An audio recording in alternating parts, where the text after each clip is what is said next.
Hello everyone, welcome back to Ansar Kari. So we were talking about the price discrimination and how it becomes profitable. We have studied several aspects related to price discrimination. So today now we will continue further with it and we will discuss what is the equilibrium condition under price discrimination. So what conditions need to be met? So we'll understand this through graphs. So since price discrimination, so it would involve two markets. We'll assume that we are analyzing it for two markets, two different prices in two different markets. So this is the average revenue for market one, marginal revenue curve. Here you will see that the curve is little steeper, which is reflecting high price elasticity of demand. In the second market, we will make it little flat in nature, because the conditions are different. That is why this makes price discrimination possible by the monopolist. So here we will see high elasticity. It would be represented by the flatter curve. So here we have high price elasticity. Here we have low. The steeper the curve, low is the price elasticity. So the third graph, the third panel will depict the combined or the aggregate situation in the entire industry. So here there is a kink that you can see. So the above one is the aggregate demand curve, which is both the combinations of this AR1 and AR2 curve, and the lower one is the aggregate marginal revenue. So aggregate marginal revenue is the horizontal summation of marginal revenue 1 plus marginal revenue 2. Now we have upward sloping marginal cost curve, and we know where MR equals to MC, we have the equilibrium situation. So we will plot the price by extending it further. So one, we get this as the equilibrium point and corresponding price level. Then we'll further extend it. So you can see that the price equilibrium price and the quantity is also slightly different. So here you can see in where we have low price elasticity, the price equilibrium, it is higher compared to price OP2. So in this case, you can see two conditions need to be met. The first condition is that in equilibrium, aggregate marginal revenue must equal the marginal cost. That is, we are talking about point E. And the second condition that needs to be met is marginal revenue in the individual markets. Firstly, they need to be equal. They need to both then equal to the marginal cost of the whole market. So these are the two conditions which leads to equilibrium when there is price discrimination, and there can be some numericals also. So we need to just simply know this formula, which is not that too difficult. So price elasticity in market B or second market, and then we have price elasticity in the first market. But here you need to just ensure that it is the ratio in price in the prices of market A to B. So here you have second market first and then the first market. So this is the formula. Now we will talk about price discrimination and the situation of dumping that is seen in the international market. So when we're talking about the international market, so since it will constitute two markets, which is one at the domestic level, so domestic market would reflect the characteristics of the monopoly, and it is again the same seller who is selling in domestic market and the international market.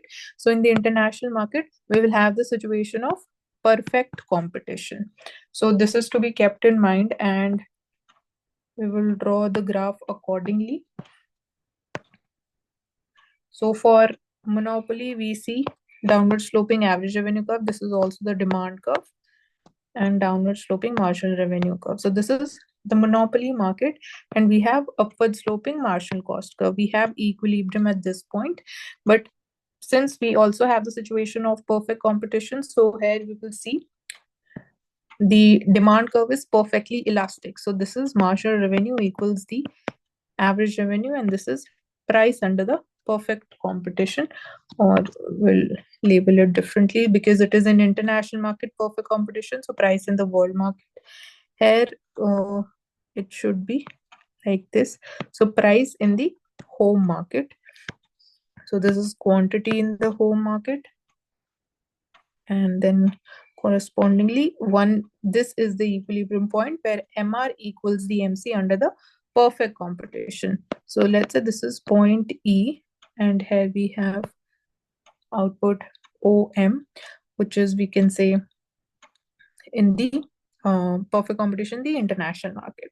So when we have to see the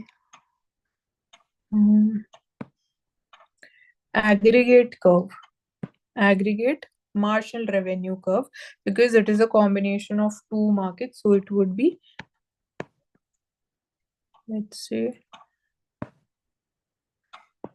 summation of these two curves. So the curve that I'm making in bold would be the aggregate marginal revenue curve. So you can see it will take this shape.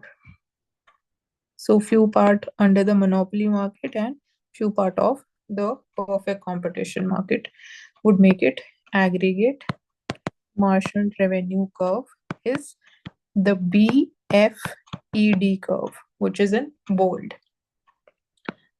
So we'll label the entire, let's say this is point R. Okay, so in this case, one thing also needs to be met is, so since this should be falling here, so we will have our curve, marginal cost curve, passing like this. So this is point R. This will give us the quantity. So average marginal revenue curve is BFED, and we can say aggregate output is OM. You can just have a look in the graph so as to understand. And out of total OM output, OR is the section of output that is being sold in the home market. So OR section, this section is being sold in the home market, where you can see equilibrium as it is at point F, and the price is this, because correspondingly this is the situation of the monopoly. And we can say that RF, which is the marginal revenue section, which is this particular part we're talking about, marginal revenue equals the marginal cost. So marginal cost is this. So RF equals ME. This is the equilibrium being met under monopoly, and price is OPH being charged. So this is in the home market situation. Rest of the output, which is the output RM, will be sold or be available in the international market. So this would be at price OP. WW represents the world market. So this price, this level, which is the equilibrium at point E, MR equals to MC under the perfect competition, and correspondingly we have the price here. So profit under the international market would be represented by area. You can see CEFB. So C is this point. So you can see this region is the profit. Now further, when we're talking about dumping, because we started with dumping and the international market. So dumping is a situation where the products are being sold in the international market at a lower prices compared to the domestic market prices. So since you can see domestic market prices is OPH, which is higher than the world market prices. So this leads to the situation of dumping. In real life, we often talk this in context of China dumping its goods in the Indian market. So, and the difference also in these two prices is because of the difference in the price elasticity of demand. Because of these are two different markets, home and international markets, so they would be having different price elasticities. There's also one more situation related to dumping. So, predatory dumping. So, whenever there's this word predatory, it means the single seller is there, wants to strengthen its power in the market.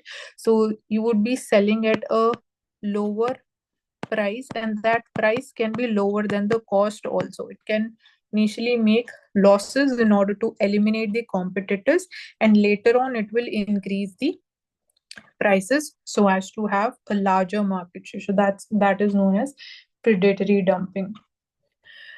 Now further going deeper into price discrimination, so perfect price discrimination, and what would be again the output situation, the equilibrium situation. So perfect price discrimination is the situation where there is maximum potential for exploitation of the consumers. So that is how we define, and this is at again the individual level where each individual is being charged a different price. So in this case, we have the downward sloping demand curve and the average revenue curve corresponding marginal cost curve. So we have two situations again.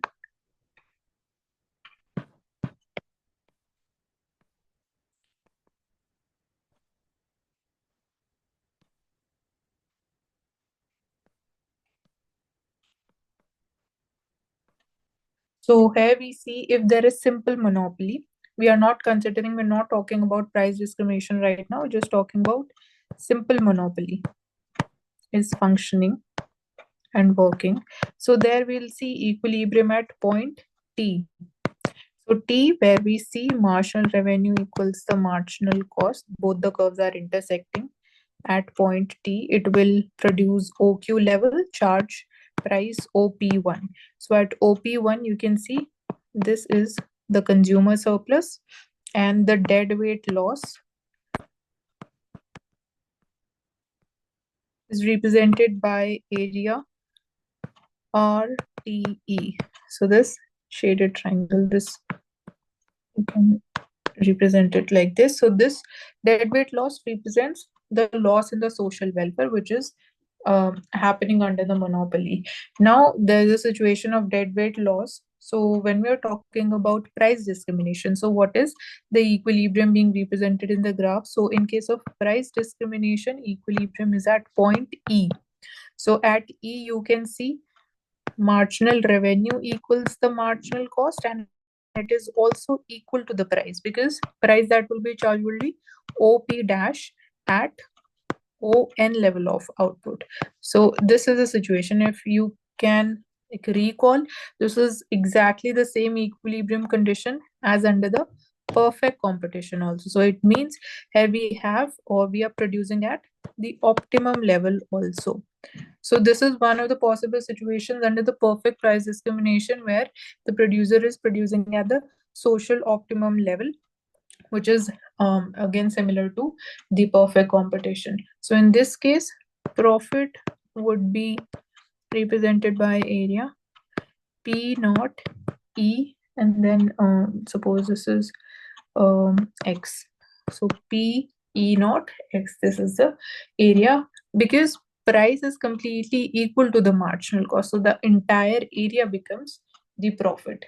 Now here one paradox situation appears, under which we can see that at the perfect price discrimination, the monopoly power, if we calculate, which normally should be maximum, which should be again 1. But when we are calculating the monopoly power under perfect price discrimination through the Lerner's formula or the Lerner's measure of, again, this is a formula which is used to measure the monopoly power, which is given by price minus the marginal cost divided by the price. Now, since under perfect price discrimination, we have seen here that price is equal to the marginal cost. So in this formula, when you put price equal to marginal cost, you'll see monopoly power turned out to be 0, which is a paradox that under monopoly power, under price discrimination, monopoly power should be maximum, but this formula states that it would turn out to be 0. That is why we say that Lerner's measure is an inadequate measure of measuring the monopoly power. Now, next subsection under the same thing would be when we're talking about, suppose, output production under price discrimination, when is it going to be the most profitable, or when the situation occurs that output is only possible under price discrimination.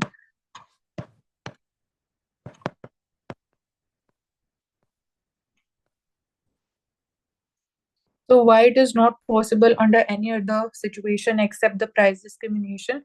It would be the situation where we would see the average cost curve would be above the average revenue curve. It means this would be representing the situation of loss. In case of, say, a simple monopolist, because your cost is more than the revenue that you are making, and why you'll be producing under the price discrimination then? So it would be when we will see again average revenue curve would be crossing the average cost curve, and the situation will turn out to be profitable, but only under price discrimination. It means we'll have to break the market into subsections so as to practice price discrimination. Now, we'll again make a graph here. So price, so since two different markets, the market would have to be divided into the sub-markets. So we'll draw two demand curves to represent each market. So let's say one is this downward sloping demand curve that we have. One is, say, this is the demand curve, D2 curve. This is the D1 curve for D1 market, the first market. And here we have another curve. This is aggregate demand. And we will have average cost curve. This you can see is above. So this is representing the situation of loss. Now let's say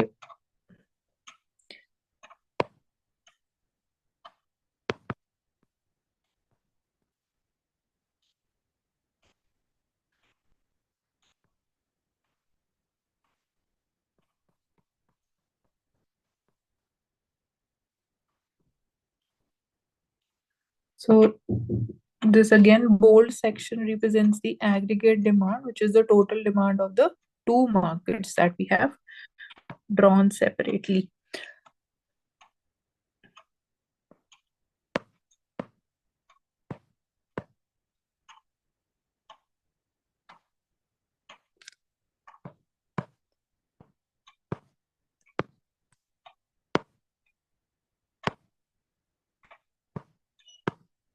So in this case, if we see and understand this graph now, we'll see we have already seen that let's say D1 is for one market and another D2 is for the second market. It is representing their demand. The composite section, the composite aggregate demand is the DRT curve, which is the bold curve. So under simple monopoly, if you see, total OM is the output that would be produced, which is this entire level would be produced under simple monopoly. But here you can see that this section, this much, if you see, this is the average cost. So this is MH section is the average cost, which is higher than the price. Price would be only this much because aggregate demand is stopping at this level. So let's say this is P. So MP. which is the price. So this is the situation of a loss. Why would you produce when your cost is more than what you're making? So this is under simple monopoly. So it will lead to the situation of price discrimination, where you will see that again the same level of output OM will now turn out to be profitable. And how that happens under price discrimination, so we'll see that OM1 plus OM2, different outputs under two market, will give us again horizontal summation, will give us the total output that would be produced. So in this case, OM1 output, this output would be sold at this price, which is, you can see, price at first demand curve, and this output level OM2 would be sold at price this M2P2, which is at hitting at the second demand curve. So let's suppose this point is the point representing the average revenue curve, which is the point P dash. Now we are not drawn the aggregate revenue curve because again that is not having a discrete shape, because we're discussing separately about the two different markets. So you can see average revenue point is clearly higher than this point H, which is representing the average cost. So this shaded section or rectangle is representing profits under the price discrimination. So that's how we can say that price discrimination becomes profitable. Or this is a situation when output or producing or the production becomes a possibility. Now we can talk about social welfare also, how that gets impacted under price discrimination. So first we can talk about the consumer efficiency. So we often measure consumer efficiency through Marshall rate of substitution, which is written as MRS. So to this, for consumer efficiency to be at the maximum level, the MRS needs to be same in all the markets for all the consumers. But that is not possible under price discrimination. Firstly, because again prices are different, so consumers' price elasticity is also going to be different depending upon how the prices are changing, and again the availability of output is also one of the factors. So MRS cannot be same for all the consumers, because even markets are divided into sub markets. So consumers are not at their maximum efficient level under price discrimination. Second, we can say the distributive efficiency. So for distributive efficiency, we're talking about the total output. So again, total output would be varying with the prices. So let's suppose there are two situations under this. Either the total output can increase, which will lead to increase in the efficiency, and that would have a positive effect on the overall social welfare because of increasing output. But also at the same time, we can say that output can be reduced, which will increase the inefficiency level. So there's no discrete or defined, we can say, net effect in terms of the distributive efficiency. That is going to vary on case-to-case basis. And also under price discrimination, we see the maldistribution of the resources also, because of again the monopoly power. And even when we're talking about, let's say, the third degree of price discrimination, so with there also we see that the output that is being produced is less than the social optimum level. For example, if we take railways, the prices that it is charging the richer section, the upper section, is higher than the prices being charged to the poor section. So this is also one of the ways of price discrimination which is happening in real life. So can you imagine that railways is charging a uniform price and it will be able to sustain for a longer time period? So that is not a possibility, and this is also one of the cases when we're talking about output only possible under price discrimination. And also one of the we can say the social welfare when that is seen to be improving under price discrimination is the equity element. So equity is, we can say, is supported, is encouraged under the price discrimination. It leads to the redistributive effect. And this is again seen to be progressive in nature. So for example, we see the PDS scheme. That is also a price discrimination, making food grains available at subsidized prices for the poorer section. So this, and again, we can also say income tax. It increases with an increase in income, so that is also progressive and a way of price discriminating, or in the way of charging of taxes. So here it is justified when it is supporting the equity element, and also somewhere helps in the expansion of output. So these two are having positive impact on the social welfare. Otherwise, in terms of consumer efficiency and distributive efficiency, that has negative effect in on the social welfare. Now, in terms of the monopoly power, previously we have talked about 3 degrees of monopoly power: first degree, second degree, and third degree, and how that function then it is going to have an impact in the economy. We'll also cover how the degree of monopoly power is measured. So measurement is one element that we have not covered so far. Measurement of degree of the monopoly power. So there are several measures. First is the price elasticity of demand. This is one of the factors. In this case, we take the conditions under the perfect competition to be the ideal situation. So under perfect competition, we see the demand curve is perfectly elastic, completely horizontal, where MR equals to the average revenue equals to the price. So if there is any kind of deviation in the shape of the demand curve from this perfectly elastic situation, it will signify the increasing element of the degree of monopoly power. So the discretionary question, that discretion element of the power of the monopolist, if that increases, that will showcase that the monopoly power, the degree is also increasing gradually. So if, let's say, the elasticity of demand, just symbolically written as this, the price elasticity of demand, if that is less, so it means less changes in the demand with change in the prices of the product, will signify greater monopoly power. Greater monopoly power. So there's an inverse relationship. So monopoly power, it can be written like this, which is showcasing the indirect relationship between these two factors. So the another extreme, this is one extreme when it would be, in this situation, the monopoly power is 0, and when it would be 1 would be when the demand curve is perfectly inelastic. So that's how it is represented graphically.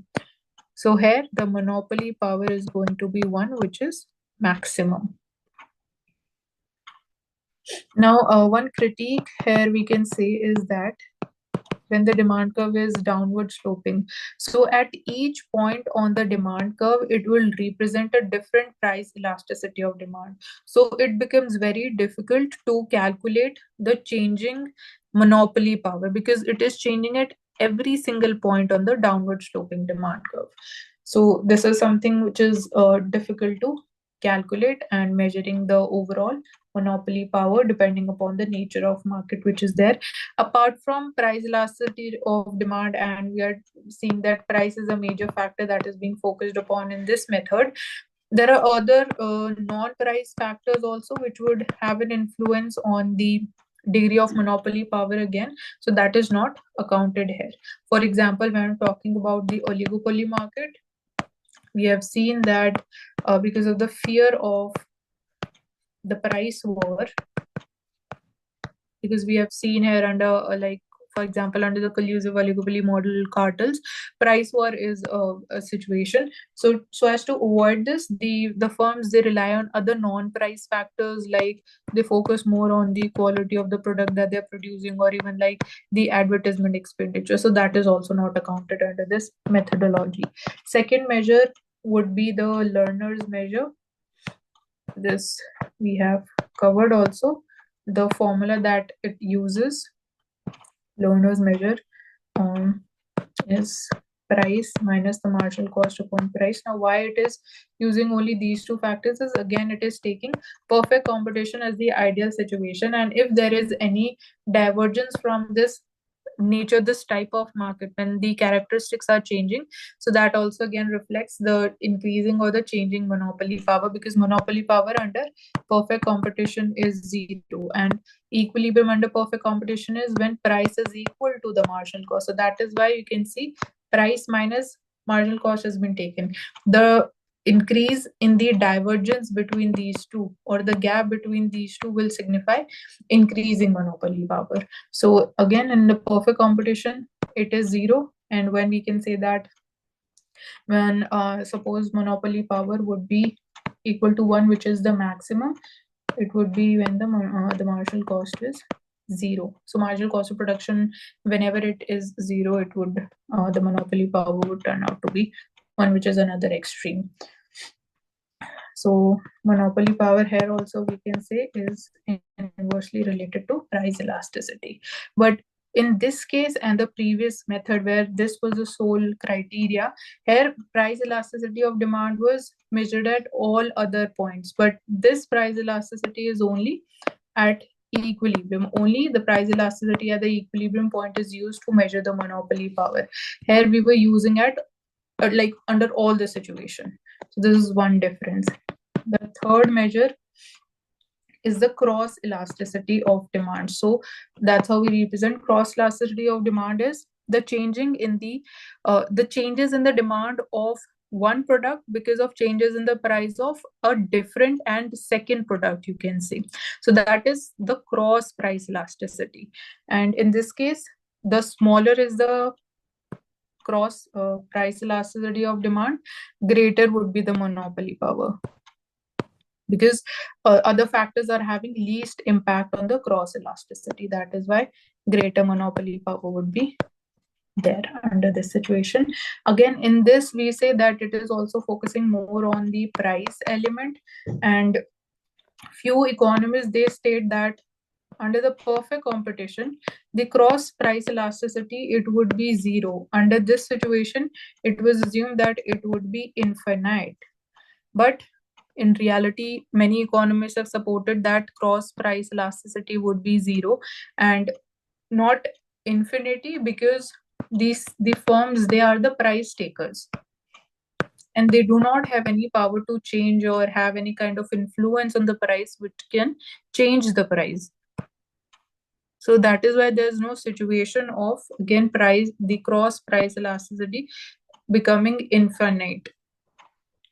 And also under monopoly, we say the cross price elasticity is also zero. So it cannot be the same value cannot be there for these two types of market. So this approach of cross price elasticity, it fails to differentiate between the two markets. So that is why also it has the limitations. The last approach to measure the degree of monopoly power is known as the Rothschild approach, and it is an index which is symbolically represented through M. So this is, we can say, it is using the ratio of the slope of two demand curve. So two demand curves are drawn, one where we assume that the prices and the output are not changing of the different firms, so not change. And another demand curve would represent the changing price and output. So it is the index which is represented through M, the ratio of tan A to tan B. So A and B, they are angle which are represented through the graph. Let's say this is one demand curve, which is the demand curve of the changing prices, and not changing prices would be like this. So point E is the equilibrium point. There we get the price. So this angle is angle A and this is angle B. So tan A to tan B gives us the measure. So greater is the value of this index, greater is the monopoly power which is present with the monopolist. So these are different measures, and here we complete with price discrimination and also with the monopoly market. So that's all. Thank you so much for joining us on Ansarkari, and we'll continue with the oligopolist. We'll continue with now the next and the last market structure, which is the monopolistic market structure.